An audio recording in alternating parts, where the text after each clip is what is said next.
So here's the thing. We only get 3 more days of thinking about Athing Mu miler in an unknown way, right? Because it's going to be known on Saturday at the Millrose Yeah, Games. I know. So, but Living in uncertainty, we Gordon. there eventually it's going to be certain, and there's a possibility that she runs 4:28, gets 12th, right? And it is what it is. Which are still good though. But be, Let me just say but once that happens, we won't really be able to have this conversation again, right? Because then it'll be a known. Mm-hmm. So I'm going to have Yep. the conversation that we only will be able to that we may never be able to have again. Okay? Because if she gets 12th and runs 4:28, we'll never be able to have this conversation again. So because we're coming up on the deadline of having this conversation, I'm just going to do it. Here we go.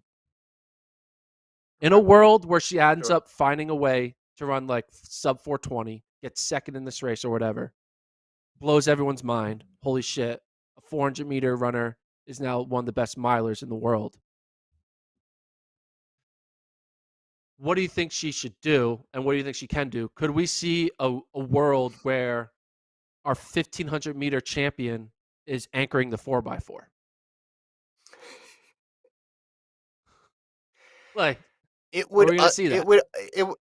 It would usher in a completely different way of viewing track and field. Like someone in the chat says, um, any other athlete had that same rage over 400 to the 1500, and someone brings up Semenya was a sub 4 1500-meter runner. Um, so like Semenya would be one, but there's only been two people who have done the 4-8 double at Worlds or Olympics, one woman and one man. So to extend it from 4 to 15 is just crazy. And with Semenya, you also have to bring. I mean, she's not allowed to compete in any of those events anymore. So I think Mo would still be able to do it. I looked it up just because I was curious. The 8-15 double is possible at the U.S. Champs this year.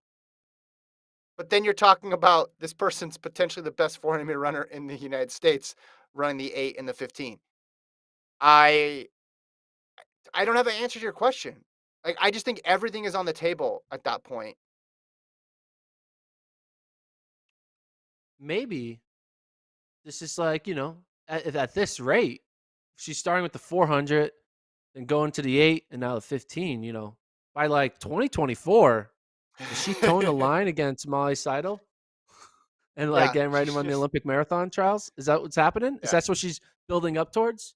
We're going to see her run the 5K in 2023, 10K and then running the marathon. I don't know. I mean, what do you think the early futures are on Athing Mu's marathon debut? Like, what should we set that over under at? 225. Let's go 225 in the 225? year Athing Mu 225? Okay. 2036. Let's get She after it. Let's goes get out and ahead of the runs curve. You're right. she runs like 218. If she runs like 418 on Saturday though, you'll be like, oh, maybe she's gonna run like 220 Yeah. in the marathon. I change my pick.